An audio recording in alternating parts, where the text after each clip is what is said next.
Assalamualaikum warahmatullahi wabarakatuh. Perkenalkan, nama saya Angga Novanza dengan NPM B1A022122. Di sini saya akan menjelaskan tentang hukum pembuktian yang dimana ini merupakan tugas dari Pak Asep Herman. Nah, ini merupakan tugas dari Finbes, mata kuliah hukum pembuktian. Nah, di sini saya akan menggunakan buku Profesor Subekti yang dimana judul bukunya itu adalah tentang hukum pembuktian. Ini bukunya. Nah, baiklah kawan-kawan. Di sini akan ada beberapa poin pembahasan yang akan saya jelaskan. Nah, yang pertama itu ada tentang arti pembuktian. Yang kedua tentang teori-teori pembuktian.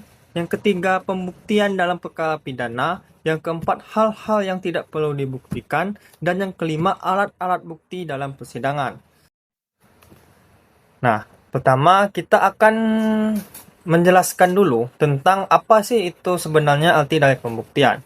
Di dalam buku Subekti tentang hukum pembuktian, Subekti mengatakan bahwasannya pembuktian adalah memberikan dasar-dasar yang cukup kepada hakim tentang kebenaran peristiwa yang dikemukakan dalam suatu persengketaan, sehingga hakim dapat memberikan putusan yang sesuai. Nah, apa aja sih sebenarnya yang harus dibuktikan? Nah, yang harus dibuktikan ini adalah peristiwa-peristiwa yang menjadi dasar tuntutan atau bantahan suatu pihak. Yang nantinya hakim ini menganggap bahwasannya dia mengetahui hukum atau biasa disebut dengan ius quia novit. Selanjutnya, kalau kita melihat di halaman 2 di buku Subekti tentang hukum pembuktian, ia menjelaskan bahwasannya tugas hakim dalam menyelesaikan suatu perkara adalah menerapkan hukum pada kejadian yang dipersengketakan, bukan menilai secara subjektif. Hakim harus memutus siapa yang benar dengan memeriksa dalil-dalil serta membuktikan yang diajukan para pihak.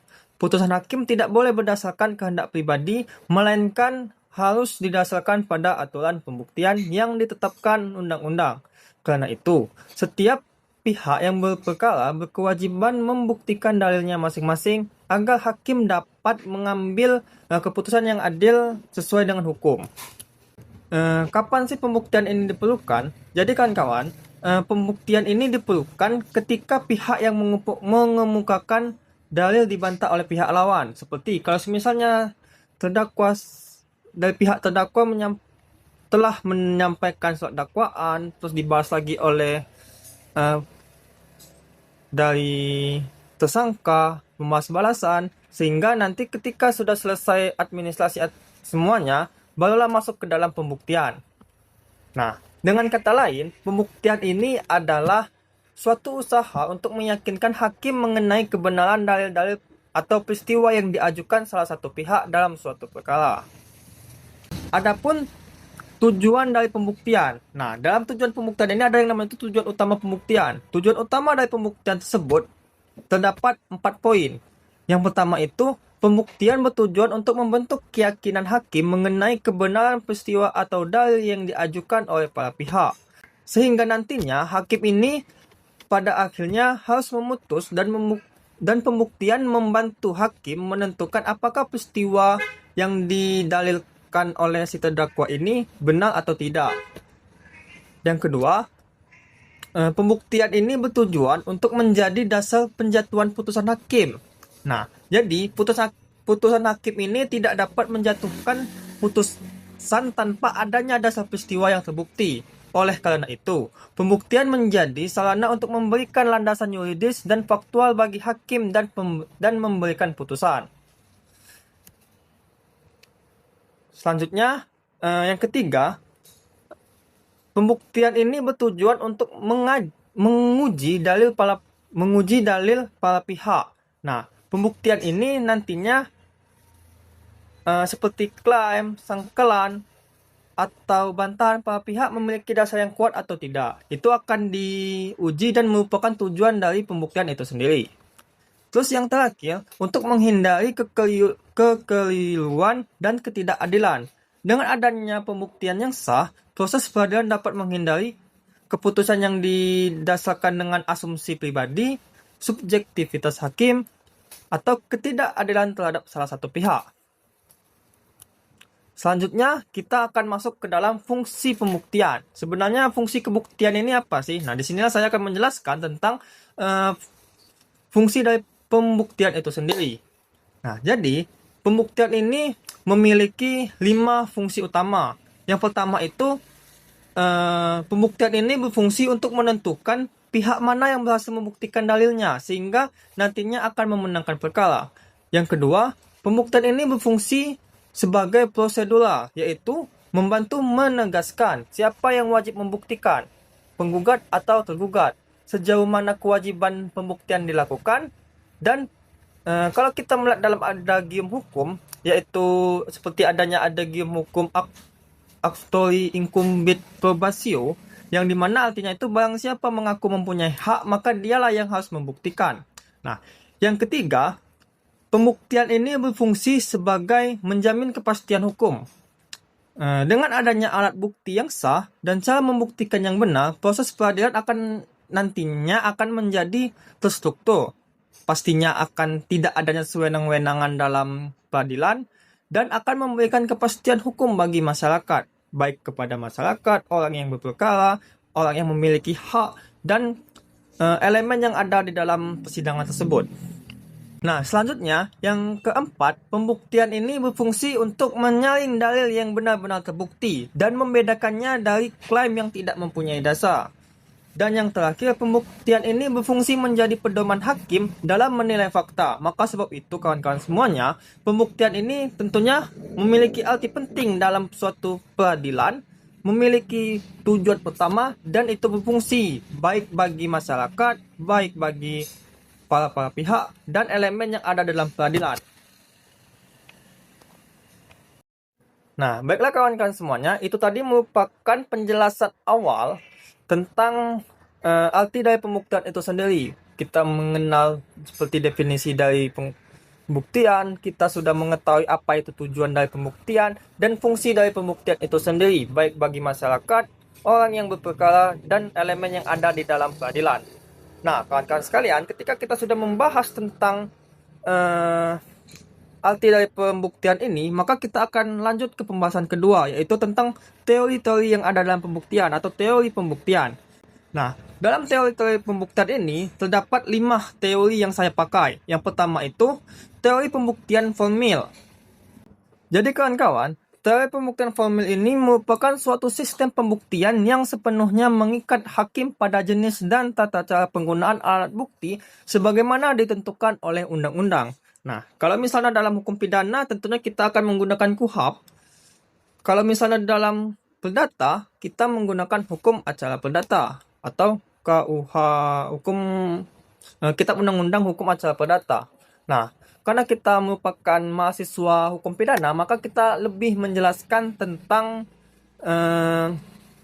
proses persidangan dalam Kitab Undang-Undang Hukum Acara Pidana. Nah, dalam teori ini, kalau misalnya dalam teori pembuktian formil, kebenaran itu dianggap terbukti apabila alat bukti yang diajukan secara formal telah memenuhi syarat yang ditetapkan oleh peraturan perundang-undangan tanpa mempersyaratkan keyakinan pribadi hakim. Yang dimana teori pembuktian formil ini memiliki ciri utama. Yang pertama itu, kebenaran dianggap terbukti apabila alat bukti memenuhi syarat formal yang ditentukan oleh undang-undang. Yang kedua, hakim tidak boleh menilai fakta di luar alat bukti. Yang ketiga, keyakinan hakim tidak diperlukan, yang mana yang penting itu alat buktinya ini harus lengkap. Berbeda dengan pembuktian yang ini saya menjelaskan sedikit tentang yang ada dalam hukum acara perdata. Nah, kalau misalnya dalam hukum acara pidana, sistem formil ini keyakinan hakim bukan unsur yang wajib. Yang terpenting adalah kelengkapan alat bukti. Selanjutnya, ciri terakhir dari teori pembuktian formil ini banyak dianut dalam perkara perdata lama dan beberapa aturan pembuktian perdata. Jadi kalau misalnya hukum acara formil ini, teori pembuktian formil ini lebih sering digunakan dalam praktek acara perdata. Selanjutnya kita lanjut ke teori pembuktian material. Teori pembuktian materi ini adalah suatu sistem pembuktian yang memberikan kebebasan penuh kepada hakim untuk menilai dan menentukan terbuktinya suatu peristiwa berdasarkan seluruh bukti, fakta, informasi, dan keyakinannya, tanpa harus terikat pada jenis alat bukti yang ditentukan oleh undang-undang. Nah, jadi kawan-kawan, kalau misalnya kita di teori hukum, teori pembuktian formil kita membahas lebih ke cenderung ke arah acara perdata, maka kalau misalnya di hukum teori pembuktian materi ini lebih ke acara pidana. Nah, dalam teori ini penilaian hakim terhadap kebenaran peristiwa jauh lebih penting daripada keterikatan pada aturan formal alat bukti. Teori ini biasanya banyak digunakan dalam perkara pidana yang telah saya sebutkan tadinya tentunya. Nah, adapun ciri utama dari teori ini, yang pertama itu hakim sepenuhnya bebas menentukan terbuktinya peristiwa. Hakim tidak terikat pada jenis alat bukti yang diatur oleh undang-undang, dan semua bentuk informasi dapat dijadikan dasar penilaian, yang dimana hal tersebut sesuai dengan pasal 183 KUHP yang berbunyi hakim memutus perkara dengan keyakinan berdasarkan sekurang-kurangnya dua alat bukti yang sah. Nah, hal tersebut inilah yang memiliki arti bahwa keyakinan hakim ini adalah unsur utama penilaiannya bebas tentunya. Yang kedua, alat bukti hanya menjadi bahan pertimbangan. Peraturan tentang alat bukti ini bersifat membatasi, melainkan hanya pedoman. Maksud saya itu, peraturan tentang alat bukti ini sifatnya itu tidak membatasi, tetapi hanya sebagai pedoman. Nah, hakim ini sebenarnya bebas memberi bobot pembuktian terhadap setiap bukti.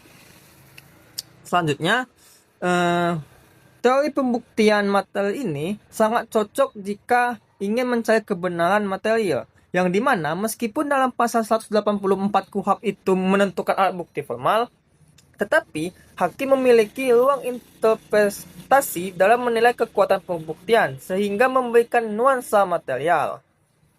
Nah, jadi kawan-kawan, teori pembuktian materi ini merupakan suatu sistem yang mengutamakan kebebasan hakim, yang mana hakim ini harus dipaksa untuk aktif dan gunanya nanti untuk mencari kebenaran substansial. Namun di sisi lain berisiko membuka peluang bahwasannya hakim ini nantinya akan bersifat subjektivitas.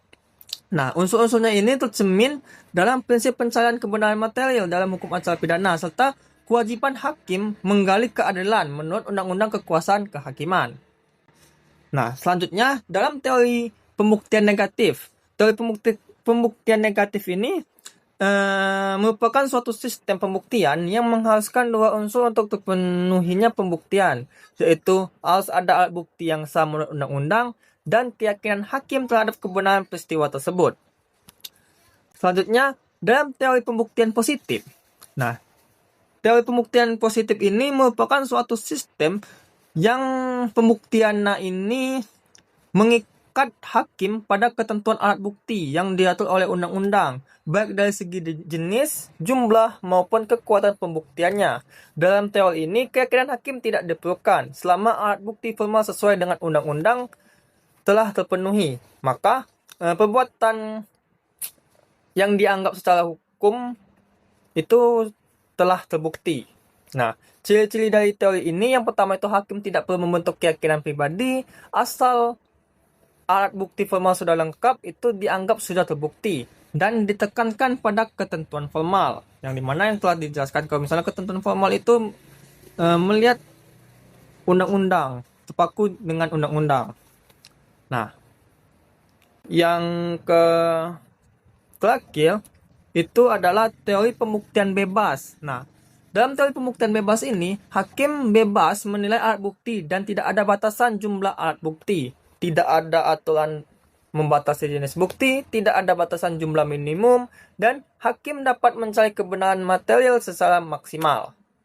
Baiklah, ini sudah saya menjelaskan dua pembahasan. Yang pertama tadi kita telah menjelaskan arti penting dari hukum pembuktian, tujuan dari hukum pembuktian, fungsi dari hukum pembuktian itu sendiri, dan kita telah menjelaskan teori-teori yang ada dalam pembuktian, yang dimana terdapat 5 teori. Yang pertama itu teori formil, yang kedua teori materi, yang ketiga teori positif, yang keempat teori negatif, dan terakhir ini adalah teori pembuktian bebas. Selanjutnya kita akan ke pembahasan ketiga, yaitu tentang pembuktian dalam perkara pidana.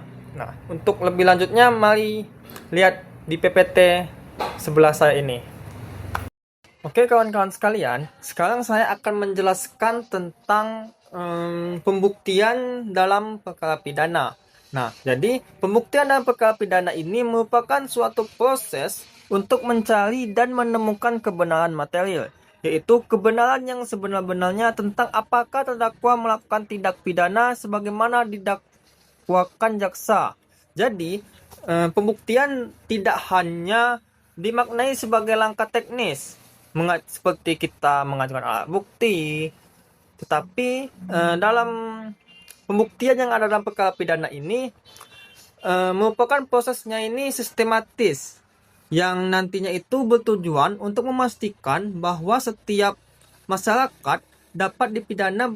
Setiap orang yang melakukan suatu kejahatan yang melanggar konsekuensi hukum, maka dia dapat dipidana berdasarkan bukti yang sah menurut hukum dan keyakinan hakim, yang dimana hal tersebut diperoleh secara objektif.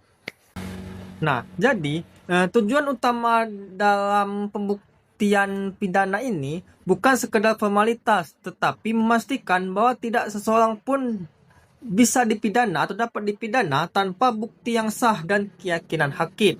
Adapun prinsip-prinsip dari pembuktian pidana ini, yaitu yang pertama ada yang namanya itu presumption of innocence atau asas praduga tak bersalah. Nah, asas ini menegaskan bahwa setiap orang yang disangka, ditangkap, ditahan, dituntut ataupun diadili harus dianggap belum bersalah. Nah, sebelum ada putusan pengadilan yang berkekuatan hukum tetap. Sebelum adanya kekuatan hukum tetap, maka terdakwa yang ada dalam peradilan itu belum dinyatakan bersalah sampai nantinya akan adanya hukum tetap itu nanti yang disampaikan oleh hakim dalam pengadilan.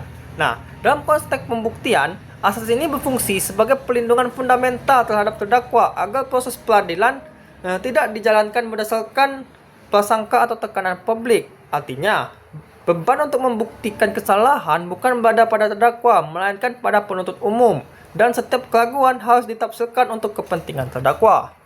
Nah, selanjutnya, yang kedua, beban pembuktian ada pada penuntut umum atau burden of proof. Nah, dalam perkara pidana, pihak yang wajib membuktikan dakwaannya adalah penuntut umum. Hal ini sejalan dengan asas praduga tak bersalah, sehingga terdakwa tidak diwajibkan membuktikan bahwa ia tidak bersalah. Penuntut umum harus menyajikan alat bukti yang sah, lengkap, dan meyakinkan agar hakim dapat menyimpulkan bahwa tindak pidana tersebut benar. Terdakwa ini benar melakukan suatu kejahatan atau yang melanggar hukum, sehingga terdakwa inilah nanti akan menjadi pelakunya, apakah dia benar pelakunya atau nantinya tidak bersalah. Nah, penempatan beban pembuktian ini pada jaksa menjadi penting agar tidak terjadi kriminalisasi atau pemidanaan tanpa dasar yang kuat. Yang ketiga, pembuktian ini harus menggunakan alat bukti yang sah. Dalam pasal 184 KUHP, pembuktian alat bukti yang sah itu diatur secara kuat di dalam pasal 184 KUHP. Yang pertama itu ada keterangan saksi, keterangan ahli, surat petunjuk, dan keterangan terdakwa. Selanjutnya, yang kelima, indubio pro reo, yaitu dalam keraguan harus diputus untuk kepentingan terdakwa. Baiklah, sekarang saya akan menjelaskan materi terakhir, yaitu alat-alat bukti dalam persidangan. Nah, dalam hukum acara pidana Indonesia, alat bukti yang sah sekarang saya akan menjelaskan tentang alat-alat bukti dalam persidangan. Dalam hukum acara pidana Indonesia, alat bukti yang sah telah ditentukan secara konkret dalam undang-undang. Artinya, hakim dan para pihak hanya dapat menggunakan alat bukti yang telah disebutkan secara tegas oleh KUHP dan tidak dapat menambah jenis alat bukti lain di luar ketentuan tersebut. Yang dimana hal tersebut bertujuan untuk memberikan kepastian hukum serta menjaga agar proses pembuktian berlangsung secara objektif, terukur, dan tidak sewenang-wenang. Ketentuan ini tercantum dalam pasal 184 ayat 1 KUHP yang menyebutkan bahwa terdapat 5 jenis alat bukti yang sah dalam perkara pidana, yaitu yang pertama kita mengenal yang namanya itu keterangan saksi, terdapat pada pasal 185 KUHP. Nah, keterangan saksi ini merupakan suatu alat bukti yang paling utama dalam praktek peradilan pidana. Keterangan saksi adalah pernyataan yang diberikan di bawah sumpah mengenai peristiwa pidana yang ia dengar sendiri, yang ia lihat, yang ia alami sendiri. Keterangan saksi ini juga harus disampaikan di persidangan, dan keterangan saksi yang hanya mendengar dari cerita orang lain tidak memiliki kekuatan pembuktian yang kuat. Dan yang selanjutnya, keterangan satu orang saksi itu tidak cukup untuk membuktikan kesalahan terdakwa. Selanjutnya, keterangan ahli terdapat pada pasal 186 KUHP menjelaskan bahwasannya keterangan saksi ini merupakan suatu pendapat yang diberikan oleh seseorang yang memiliki keahlian khusus mengenai hal yang diperlukan untuk membuat terang suatu perkara pidana. Misalnya ada kasus korupsi, maka akan mengadakan ahli yang mengenai seperti adanya yang memiliki kemampuan mengenai tentang keuangan ataupun mengenai sangkut pautnya tentang korupsi tersebut. Biasanya itu dipanggil seperti dosen hukum atau ahli hukum dan sebagainya. Kalau misalnya ke teknis atau ilmiahnya, dalam perkara ilmiah biasanya itu seperti dokter forensik, ahli bedah ataupun psikolog, itu biasanya dipanggil untuk menjadi ahli. Nah, orang-orang biasanya itu keterangan ahli ini biasa dipanggil seperti saksi ahli, padahal saksi ahli tidak termasuk dalam alat bukti. Nah, jadi kalau misalnya kawan-kawan masih memanggil keterangan ahli ini merupakan saksi ahli, itu jelas suatu kekeliruan. Jadi yang benar itu adalah keterangan ahli. Selanjutnya, dalam pasal 187 KUHP itu ada surat. Nah, surat ini sebagai alat bukti meliputi segala bentuk tulisan atau dokumen yang dibuat secara resmi maupun tidak resmi yang dapat memperjelas suatu peristiwa pidana.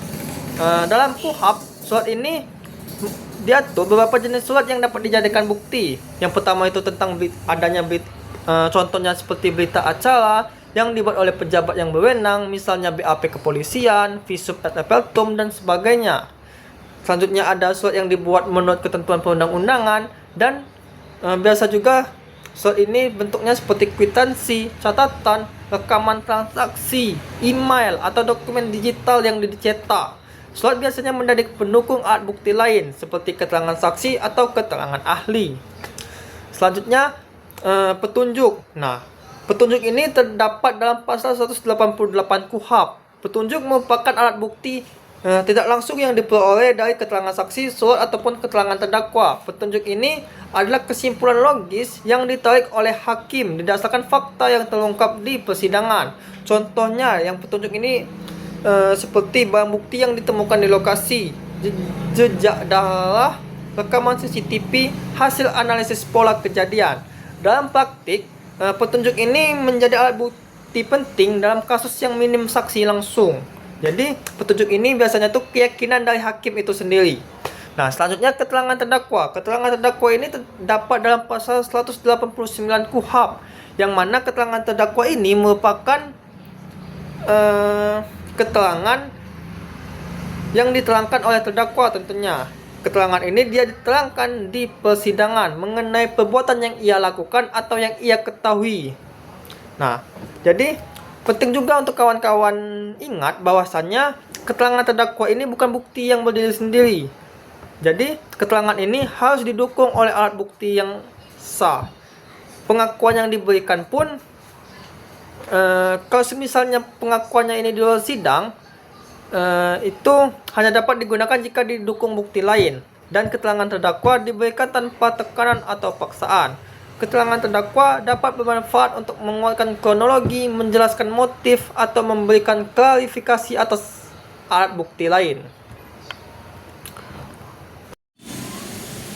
Baiklah kawan-kawan, demikianlah presentasi atau pemaparan materi yang saya buat, yang telah saya sampaikan, yaitu tentang hukum pembuktian dari buku Profesor Subekti yang dimana tadi saya telah menjelaskan 5 poin pembahasan. Yang pertama itu tentang arti penting dari pembuktian, tujuan dan fungsi pembuktian itu sendiri. Selanjutnya saya juga menjelaskan tentang